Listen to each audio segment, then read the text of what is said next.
आज के इस पावन वीडियो में हम गौ माता की महिमा से जुड़ी 3 ऐसी दिव्य कथाएं प्रस्तुत करने जा रहे हैं, जिनसे हमें यह ज्ञात होगा कि वे कौन से 3 निषिद्ध कर्म हैं, जो मनुष्य को भूलकर भी नहीं करने चाहिए। अतः आपसे करबद्ध निवेदन है कि ज्ञान के इस प्रवाह में अंत तक हमारे साथ बने रहें। मुख्य कथा की ओर बढ़ने से पूर्व यदि आप भी सनातन धर्म और गौ माता में आस्था रखते हैं, तो हमारे चैनल को अभी सब्सक्राइब करें और वीडियो को लाइक करके कमेंट में जय गौ माता लिखना न भूलें। भारत की इस पुण्य भूमि पर हमने पत्थर में भी ईश्वर को देखा है, लेकिन धेनु गाय तो साक्षात चैतन्य ईश्वर है। शास्त्रों में स्पष्ट कहा गया है, गावो विश्वस्य मातरः, अर्थात गाय विश्व की माता है। परंतु आज का मानव आधुनिकता की अंधी दौड़ में इतना आत्मकेंद्रित हो गया है कि वह उस माँ को भूल गया है जिसके अमृत रूपी दूध से हमारा अस्तित्व बना है। आज लोग महलों में रहते हैं, पर उस जीव के लिए द्वार पर जगह नहीं है जो सर्वदेवमय है, जिसके शरीर में 33 कोटि देवताओं का वास है। एक नगर में धनराज नाम का व्यक्ति रहता था।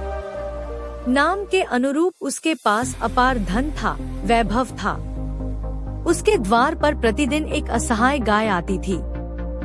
वह गाय भूख से व्याकुल होकर केवल एक रोटी की प्रतीक्षा करती थी, परंतु धनराज उसे वह गाय अपने द्वार की शोभा में बाधक लगती थी। वह उसे तिरस्कृत करता, अपशब्द कहता और सेवक से कहकर उसे दूर भगा देता। वह भूल गया था कि जो गाय को ग्रास नहीं देता, उसका भाग्य धीरे धीरे क्षीण होने लगता है। उसके मन में करुणा का लेशमात्र भी अंश नहीं था। समय का चक्र घूमा। धनराज का व्यापार डूबने लगा। घर में अशांति छा गई और उसका इकलौता पुत्र असाध्य रोग से पीड़ित हो गया। धनराज ने बहुत यत्न किए, धन पानी की तरह बहाया, पर कोई लाभ न हुआ। तभी एक विद्वान सन्यासी उसके द्वार पर आए। उन्होंने धनराज की दशा देखकर कहा, राजन, तुम्हारे दुखों का कारण कोई ग्रहदोष नहीं, बल्कि गौशाप है। जिस घर के सामने से गौमाता क्षुधित भूखी लौट जाए, उस घर की लक्ष्मी रुष्ट हो जाती है। सन्यासी ने उसे समझाया, यन्मे गर्भे वसेन माता, तन्मे माता न गौरमता। अर्थात जन्म देने वाली माँ तो केवल शरीर देती है, पर गाय तो पूरे जीवन का पोषण करने वाली माता है। जो व्यक्ति सामर्थ्य होते हुए भी गौमाता को ग्रास नहीं देता, वह अपने पुण्य फल को स्वयं ही नष्ट कर लेता है। धनराज की आंखें खुल गईं। उसने उसी क्षण दौड़कर उस गाय को खोजा जिसे वह रोज दुत्कारता था। उसने अपने हाथों से उसे कोमल घास और गौग्रास रोटी अर्पण किया। जब गाय ने संतोष से लंबी श्वास ली और धनराज के सिर पर अपना स्नेहिल हाथ जीभ फेरा, तो धनराज को साक्षात ईश्वर के स्पर्श का अनुभव हुआ। धीरे धीरे उसके जीवन का तिमिराच्छादित अंधेरे से भरा मार्ग प्रकाशमय हो गया। पुत्र स्वस्थ हुआ और मन को वह शांति मिली जो करोड़ों के वैभव में भी नहीं थी। सज्जनों, गाय केवल एक पशु नहीं, वह हमारी संस्कृति का आधार है। यदि आप उसे पाल नहीं सकते, तो कम से कम उसे प्रताड़ित मत कीजिए। अपनी कमाई का एक छोटा सा अंश गौसेवा में लगाइए।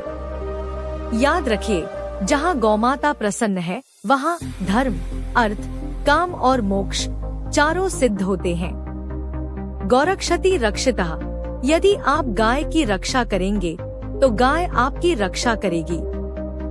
इति शुभम। सत्य, शौच और दया की प्रतिमूर्ति, इस धरा की रक्षक गौमाता को कोटि कोटि नमन। हमारे ऋषियों ने कहा है, सर्वतीर्थमयी माता, सर्वदेवमयी गवी।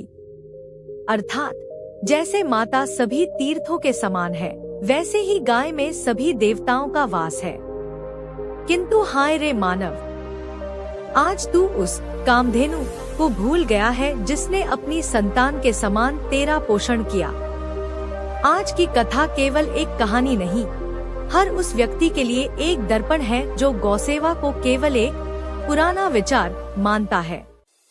एक समृद्ध ग्राम में रघुवंश नाम का एक युवक रहता था।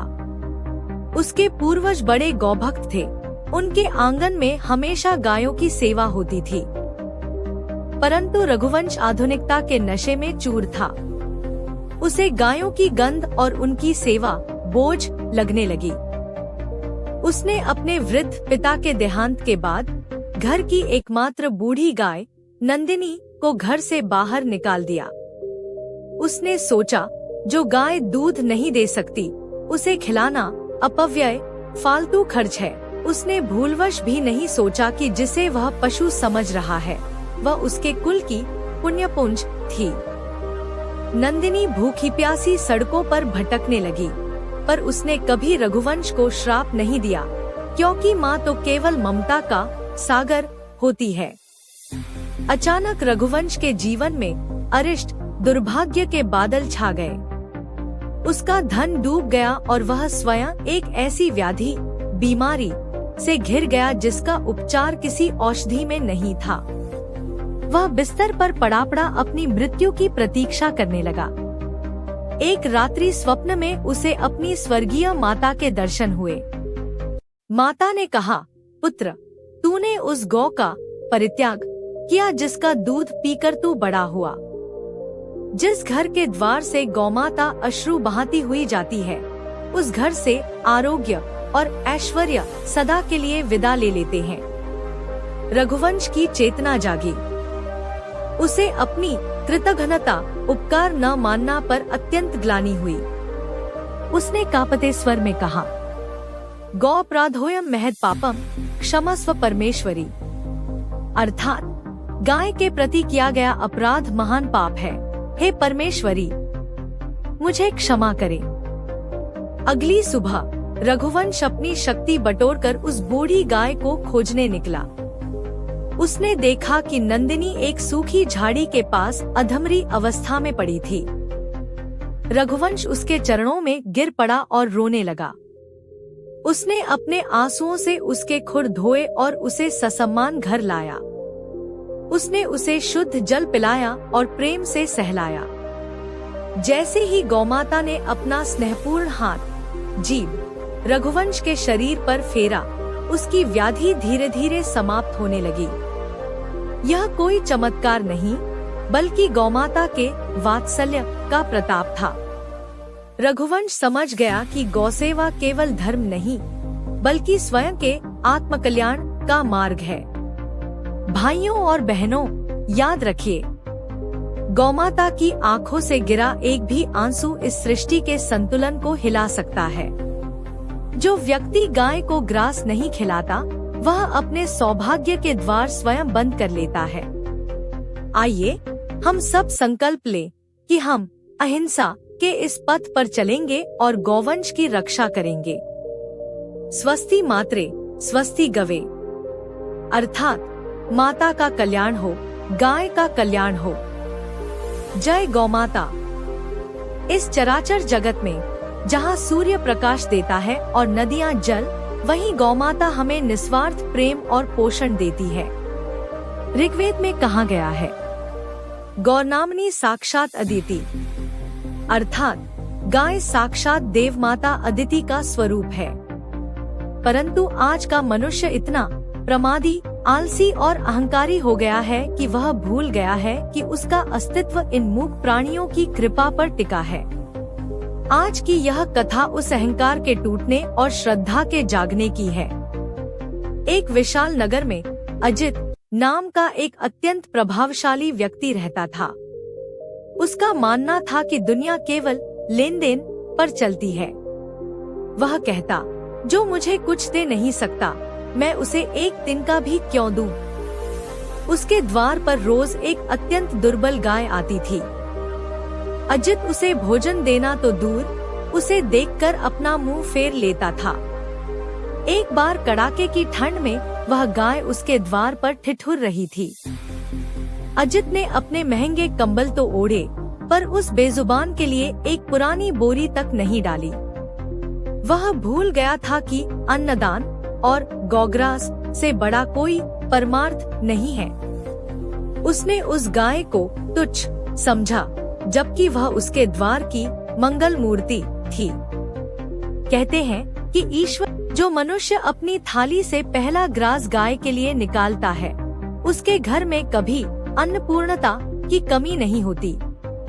तो आइए आज से यह नियम बनाएं कि हमारे द्वार से कोई गौमाता कभी विमुख खाली हाथ न लौटे। गौसेवा परम धर्म। जय श्री कृष्ण। जय गौमाता।